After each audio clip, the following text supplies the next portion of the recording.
Hello and welcome to another part of this video. My name is Gideon. Topic of today's discussion, Kyle Rittenhouse and the shooting that happened in Kenosha, Wisconsin during a night of violent rioting. Now, I'm not going to go into the long legal debate about the shooter's actions and whether or not they were justified. Collier Noir already did an excellent video unpacking this exact issue and giving us his perspective as a legal professional.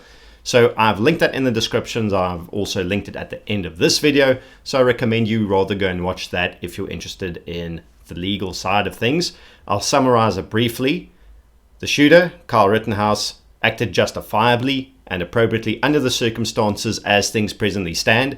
And unless there's a whole whack of very contradictory new information that comes forward about what happened that night, say he acted entirely justifiably.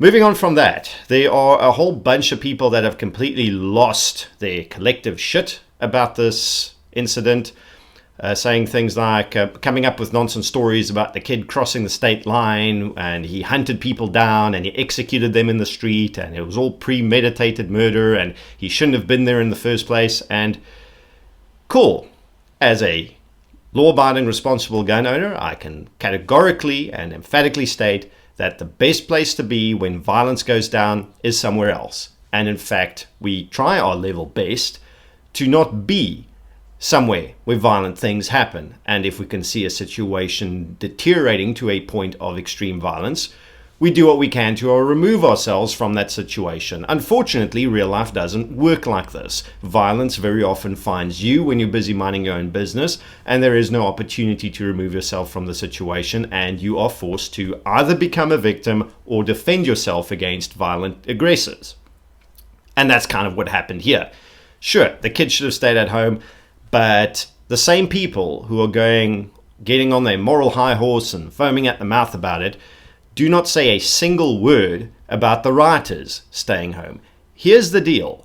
America has been torn apart with cities being burned from Portland in Oregon to Kenosha, Wisconsin, and everything in between. We have seen people pulled out of their vehicles by violent mobs as they were busy going around their own business and being beaten, some beaten into various states of unconsciousness, into ICU, some people being beaten to death. We've seen small business owners, unarmed small business owners being beaten to death by mobs for trying to defend their businesses or stop their businesses from being set on fire or looted.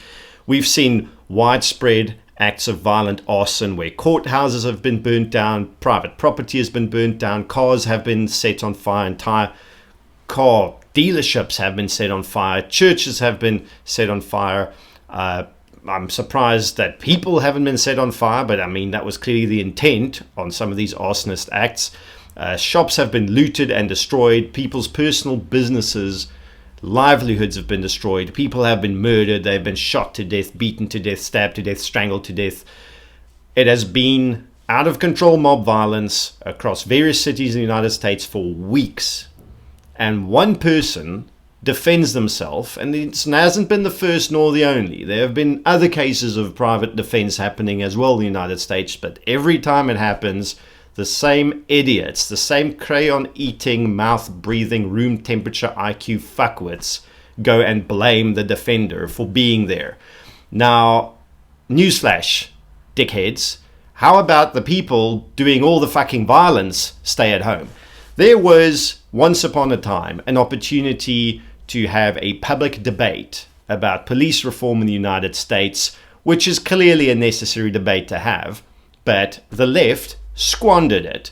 They turned it into a public discourse of public violence, extreme public violence, where innocent people have been victimized, and if they defend themselves, they are vilified in the corporate media, made out to be the villains and the bad guys in the story. It is the most sickening display of baseless victim blaming I have ever seen in my life. Now, let's talk about what happened in Kenosha, Wisconsin. So it was another violent night of rioting. Kyle Rittenhouse was there armed with an AR-15. The fact that he was there is not ideal. It would have been preferable for everybody if he wasn't there, but the facts are he was there. He was then pursued through the streets by a group of people who attacked him. One was armed with a Glock handgun, and he was battered by a skateboard wielding thug. He had someone else try to kick his teeth out by the looks of it, and then the guy with the gun approached him. He shot 3 of them. 2 died, 1 was wounded in the arm. The Glock wielder was wounded. Now, all 3 of these were, of course, supremely upstanding citizens. No, they weren't. All 3 were convicted fucking criminals. And if you don't want to agree with me, I've linked the article that explains what they were convicted of in the article in the description below. 1 was criminally convicted of inappropriate sexual conduct with a minor, i.e. pedophilia, and another with felony strangulation, by the sounds of it, in a domestic environment, so a domestic abuser, wife beater, whatever you want to call the fucker. If these are the types of people whose side you want to take, then that's on you. But ultimately, if you don't go out and burn other people's property, destroy other people's property, assault innocent members of the public, try to murder them, and in many cases do murder them, and in general riot, your chances of getting shot go down markedly. But of course, in 2020, we cannot blame the aggressors for what they've done and then the consequences that they bear. We must allow people to go out there and express themselves by burning entire cities and destroying the property of other people, because that apparently isn't violence, but defending yourself against these fuckers is. For those of you who have said to me, wow, okay, this gives the anti-gun crowd ammunition to use against us, fuck the anti-gun crowd. If you are against civilians owning guns, if you are pro-civilian disarmament, then you willfully ignore all the historical and statistical proof pertaining to what happens when only governments and criminals have guns. You are pro-crime, you are pro-tyranny, and you're anti-self-defense, and I have literally fuck all to say to you until you have figured out, firstly, how to remove your head from your rectum, or secondly, abandon your disingenuous campaign of statism against people who actually want to take responsibility for their own lives and safety. Strangely enough, not a single police officer I've spoken with over the past day and a half had anything bad to say about the shooting, and they all have wholeheartedly supported it. This is what happens when you have a anti-law and order bunch of people who just want to burn shit down and commit criminal acts, attack the police for weeks upon weeks.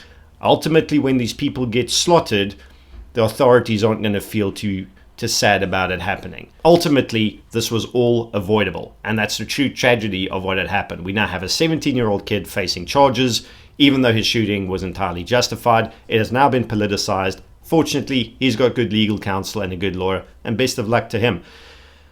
This could have been avoided if people conducted themselves civilly. If we didn't have weeks upon weeks of violence and rioting, if people decided to exercise their First Amendment rights to peaceful protest, and there have been tens of thousands, if not hundreds of thousands, of peaceful protests across the world pertaining to various issues over the past few weeks, and in none of them people got shot, assaulted, run over, or killed because they were peaceful. If you choose to conduct yourself in a violent manner, the risk that you take is that ultimately you're going to run into the wrong person at the wrong time under the wrong circumstances, and they're not going to take kindly to you trying to beat their brains out of their skulls, and they're going to either shoot you or stab you or give you a good punch back. This is now what's happened. Crying about it isn't going to change it, but there be a lesson that you cannot expect to get away with public violence forever without consequences. That's my piece. That's all I've got to say. To those of you that have supported us by buying our merchandise, thank you so much for being awesome people. Thank you so much for helping piratas do what we do. We'll carry on speaking it as it is, telling it as it is in our own opinion.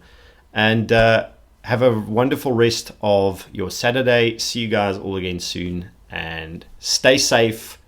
Stay away from trouble if you can. But if trouble finds you, you know what to do. Be prepared to defend yourself. Mindset leads, training feeds, equipment follows.